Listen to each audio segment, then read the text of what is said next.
Assalamualaikum warahmatullahi wabarakatuh. Nama saya Ain Syazwani binti Ma'aruf daripada program PISMP Ambilan Jun 2017 Pendidikan Islam. Jadi hari ini saya akan membentangkan laporan penyelidikan pendidikan saya iaitu yang bertajuk Kajian Terhadap Keberkesanan Pengajaran dan Pembelajaran Kelas Al-Quran dan Fardu Ain di beberapa buah sekolah kebangsaan terpilih di daerah Kuala Nerus. Dalam kajian saya ini terdapat 5 bahagian, iaitu yang pertama pengenalan, yang kedua kajian literatur, yang ketiga metodologi kajian, yang keempat dapatan kajian dan bahagian terakhir ialah rumusan. Pernyataan masalah saya yang pertama ialah mata pelajaran pendidikan moral memerlukan pelbagai kaedah dan teknik untuk menyampaikan pengajaran. Kebanyakan guru meminta pelajar hanya menghafal nilai yang terdapat dalam sukatan pelajaran tanpa memberi penekanan keperluan nilai dalam kehidupan sebenar. Guru juga memberi tahu pelajar bahawa jika tidak menghafal nilai, mereka akan gagal dalam peperiksaan. Ini menurut SIDO tahun 2008. Okey, untuk pernyataan masalah yang kedua ialah kekurangan penggunaan bahan bantu mengajar dalam proses pengajaran dan pembelajaran sehingga terdapat guru yang tidak menggunakan BBM langsung dalam PDP mereka. Selain itu juga, mereka masih menggunakan teknik pengajaran secara tradisional yang berpusatkan kepada guru. Menurut Khadijah dan Syahrin 2010. Dan pernyataan masalah yang terakhir ialah guru gagal menarik minat murid untuk melibatkan diri dalam proses pengajaran dan pembelajaran. Hal ini kerana murid memerlukan daya imajinasi dan pengetahuan yang tinggi berdasarkan tajuk yang dibincangkan. Oleh itu, demikian cara pengajaran yang digunakan oleh guru mestilah menarik dan dapat membantu murid untuk menjana idea-idea baru. Muhammad Yusof et al. 2006. Dalam kajian saya ini terdapat 3 objektif. Yang pertama ialah mengenal pasti keberkesanan kelas Al-Quran dan Fardu Ain dari aspek cara pengajaran. Yang kedua, mengenal pasti keberkesanan kelas Al-Quran dan Fardu Ain dari aspek penggunaan bahan bantu mengajar.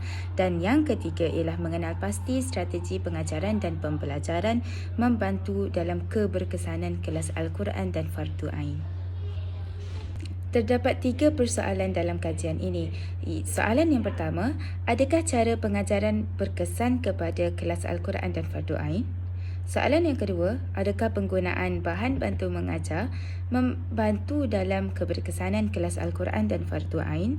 Dan soalan yang terakhir ialah, adakah strategi pengajaran dan pembelajaran membantu dalam keberkesanan kelas Al-Quran dan Fardu Ain? Ini adalah kerangka konseptual kajian saya. Keberkesanan kelas Al-Quran dan Fardu Ain mempunyai 3 aspek: cara pengajaran, bahan bantu mengajar, strategi pengajaran dan pembelajaran. Populasi guru kafa di daerah Kuala Nerus, sampel guru kafa di sekolah kebangsaan terpilih di daerah Kuala Nerus. Saya gunakan teori Jacob Kaunin 1971 dan metod kajian saya ialah kuantitatif. Seterusnya ialah teori model kajian. Model kajian yang saya pilih ialah model pengurusan kelompok Kaunin. Melalui kajian Jacob Kaunin 1971, kelancaran dan pelaksanaan aktiviti di dalam bilik darjah amat penting. Aktiviti PDP yang tidak lancar akan menyumbang kepada masalah pembelajaran murid di dalam bilik darjah. Memberikan tumpuan utama terhadap pengurusan PDP dengan menggunakan strategi yang pelbagai untuk menarik perhatian pelajar. Teori Jacob Kaunin dia berkait rapat dengan kajian ini kerana seorang guru perlu melakukan persediaan dan menggunakan BBM yang menarik untuk memastikan keberkesanan proses PDP kelas Al-Quran dan Fardu Ain. Untuk dapatan kajian lalu, yang pertama menurut Profesor Madya Dr. Ishak bin Baba 2019, beliau menyatakan bahawa Beliau menyatakan tentang persediaan guru di mana pendekatan dan strategi yang digunakan untuk mengawal sesebuah bilik darjah amatlah perlu dititik beratkan. Kajian yang seterusnya ialah daripada Kamarul Azmi Jasmi 2012. Beliau mengenal pasti tahap kekerapan penggunaan bahan bantu mengajar dalam kalangan guru. Hasil daripada kajian ini terdapat beberapa pola yang menunjukkan bacaan penggunaan yang tinggi dan ada juga beberapa pola yang masih di tahap yang sederhana. Dan kajian yang terakhir ialah daripada Alayemolo dan N 2015, di mana kajian ini menunjukkan bahawa cara pengajaran pendidikan moral di Nigeria adalah cabaran yang paling besar. Pengajaran akan lebih berkesan jika guru menggunakan contoh-contoh yang bersesuaian. Guru mungkin dapat mengajar konsep dan teori moral dengan berkesan. Jika pelajar tidak mempraktikkan pengajaran dalam kehidupan seharian, bermakna matlamat guru tidak akan tercapai. Metodologi kajian. Reka bentuk kajian ini adalah bersifat kuantitatif dan kaedah tinjauan. Seterusnya, kaedah pengumpulan data yang saya gunakan ialah edaran soal selidik melalui Google Form. Seterusnya ialah lokasi. Saya telah memilih 7 buah sekolah, iaitu SK IPG KDRI, SK Gong Badak, SK Kompleks Gong Badak, SK Batu Rakit, SK Tok Jembal, SK Kompleks Mengabang Teliput dan sekolah yang terakhir ialah SK Tok Jiring. Dan responden yang saya pilih dalam kajian ini ialah guru kelas Al-Quran dan Fardu Ain, guru Kafa, seramai 86 orang. Akan tetapi saya lebihkan 3 orang menjadikan responden saya seramai 89 orang. Seterusnya, jom kita lihat kepada persampelan. Jenis persampelan yang saya gunakan dalam kajian ini ialah persampelan rawak mudah. Populasi 110 orang dan sampel 86 orang. Jumlah sampel ini saya gunakan berdasarkan formula Krejci dan Morgan 1970. Seterusnya, instrumen kajian iaitu soal selidik. Soal selidik saya mempunyai 4 bahagian. Yang pertama ialah demografi sebanyak 8 item. Cara pengajaran untuk bahagian B sebanyak 15 item. Bahagian C, penggunaan bahan bantu mengajar sebanyak 10 item dan yang terakhir ialah strategi PDP sebanyak 10 item. Soal selidik ini telah diadaptasi dan dimodifikasi daripada soal selidik Hidayat Muhammad et al. 2018. Untuk dapatan kajian rintis, saya telah memilih 30 orang untuk membuat kajian rintis dan dapatan telah menunjukkan nilai kebolehpercayaan keseluruhan instrumen kajian adalah 0.95. Saya telah menggunakan skor Alpha Cronbach yang mana 0.9 sehingga 1 sangat baik dan efektif, 0.7 hingga 0.8 baik dan boleh diterima, 0.6 hingga 0.7 boleh diterima, kurang daripada 0.6 item perlu dibaiki dan kurang daripada 0.5 item perlu digugur. Jadi berdasarkan jadual ini, dapatan kajian rintis saya berada di tahap yang sangat baik dan efektif. Untuk taburan demografi, yang pertama ialah jantina. Seramai 18 orang lelaki dan 71 orang perempuan sebagai responden untuk kajian ini. Seterusnya, yang kedua ialah umur.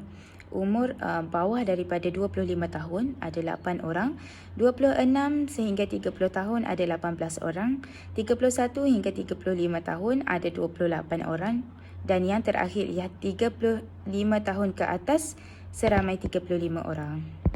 Seterusnya, tempat berkhidmat. Responden daripada SK IPG KDRI seramai 11 orang, SK Gong Badak 21 orang, SK Kompleks Gong Badak 21 orang, SK Batu Rakit 11 orang, SK Tok Jembal 15 orang dan SK Kompleks Mengabang Teliput 2 orang dan sekolah terakhir ialah SK Tok Jiring seramai 8 orang. Jadi kita boleh lihat di sini responden daripada SK Gong Badak dan SK Kompleks Gong Badak paling ramai. Seterusnya ialah kita lihat kepada kelulusan akademik tertinggi untuk guru-guru kelas Al-Quran dan Fardu Ain. Yang pertama ialah SPM ataupun STPM seramai 16 orang. Diploma 29 orang, ijazah sarjana muda 38 orang dan ijazah hanya 6 orang sahaja. Jadi ramai responden guru KAFA terdiri daripada ijazah sarjana muda. Seterusnya kita lihat pula kepada bidang pengajian. Daripada bidang bahasa Arab 8 orang, pendidikan Islam 43 orang, pengajian syariah 3 orang, pengajian usuluddin 4 orang, pengajian Al-Quran dan Sunnah 14 orang, pengajian sejarah dan tamadun 1 orang, dan pengajian dakwah dan kepimpinan 1 orang, dan lain-lain 18 orang. Lain-lain adalah luar daripada bidang yang saya sebutkan di atas. Contohnya bidang teknologi, kimia dan sebagainya. Seterusnya ialah pengkhususan profesional. Daripada kursus bahasa Arab ada 12 orang, pendidikan Islam 63 orang dan lain-lain 14 orang. Di sini kita boleh lihat bahawasanya guru kelas Al-Quran dan Fardu Ain bukan semua yang terdiri daripada pendidikan Islam ataupun bahasa Arab. Mungkin mereka daripada juru teknik, daripada bidang kimia dan jurutera dan sebagainya. Okey, seterusnya kita lihat kepada pengalaman mengajar. Kurang daripada 2 tahun ada 5 orang, 2 tahun hingga 4 tahun ada 8 orang, 5 tahun hingga 7 tahun ada 24 orang dan lebih daripada 7 tahun ada 42 orang. Dan bahagian terakhir dalam demografi ialah bilangan kursus kaedah mengajar yang pernah dihadiri sepanjang perkhidmatan. Untuk responden yang tidak pernah menghadiri kursus ada 3 orang, 1 ataupun 2 kali 22 orang, 3 hingga 4 kali 22 orang, 5 hingga 6 kali 6 orang dan last kali ialah lebih daripada 6 kali 36 orang. Di sini kita boleh lihat bahawasanya majoriti responden pernah menghadiri kursus kaedah lebih daripada 6 kali. Okey, sebelum kita pergi kepada dapatan kajian, jom kita tengok interpretasi skor min dahulu. Untuk skor min 1 hingga 2.33 masih berada di tahap yang rendah, 2.34 hingga 3.67 tahap sederhana dan 3.68 hingga 5.00 adalah tinggi. Interpretasi skor min ni berdasarkan Sanger et al. 2007. Jom kita lihat pemboleh ubah pertama keberkesanan kelas KAFA dari aspek cara pengajaran. Ia menunjukkan berada di tahap yang tinggi kerana bacaan min ialah 4.26. Yang kedua ialah keberkesanan kelas KAFA dari aspek penggunaan bahan bantu mengajar juga berada di tahap yang tinggi kerana menunjukkan bacaan min 4.12. Dan yang terakhir ialah strategi pengajaran dan pembelajaran membantu dalam keberkesanan kelas KAFA juga berada di tahap yang tinggi kerana bacaan minnya ialah 4.47. Jadi secara keseluruhan pemboleh ubah dalam kajian ini berada di tahap yang tinggi kerana bacaan minnya di antara 3.68 hinggalah 5. Untuk implikasi kajian, ada 3 kategori. Pertama ialah murid. Murid akan lebih bersemangat untuk menghadiri kelas Al-Quran dan dapat meningkatkan minat dan prestasi murid. Yang kedua ialah pendidik, memudahkan proses pengajaran dan pembelajaran PDP dan memudahkan tugas guru pendidikan Islam biasa di sekolah tersebut. Guru KAFA dapat membantu guru pendidikan Islam biasa dalam menyampaikan ilmu pendidikan Islam. Dan yang terakhir ialah implikasi kepada institusi akan memberi impak kepada pencapaian sekolah tersebut. Untuk cadangan kajian lanjutan, yang pertama saya akan membesarkan populasi. Ini kerana populasi dalam kajian ini hanya terhad. Yang kedua ialah meluaskan skop dan batasan kajian. Secara automatik apabila saya besarkan populasi, saya juga akan besarkan skop dan batasan kajian. Dan yang terakhir ialah dapat mempelbagaikan instrumen dalam kajian lanjutan. Di mana dalam kajian ini saya hanya menggunakan analisis deskriptif sahaja, dan mungkin dalam kajian lanjutan saya akan menggunakan analisis kolerasi, analisis dokumen dan sebagainya. Sebagai rumusan dalam kajian ini penting supaya guru kelas KAFA dapat melaksanakan penambahbaikan terhadap proses PDP. Yang kedua, proses PDP kelas KAFA akan menjadi lebih sistematik dan teratur serta dapat menarik minat pelajar dengan strategi yang berlainan. Dan yang terakhir ialah kajian ini penting supaya guru kelas KAFA dapat mencapai objektif kelas KAFA, iaitu melahirkan pelajar Muslim yang berketerampilan bukan sahaja dalam akademik, malah sahsiah dan akhlak yang terbaik. Ini adalah senarai rujukan yang saya gunakan untuk pembentangan ini dan juga dalam kajian saya. Jadi itu sahaja daripada saya. Sekian, terima kasih.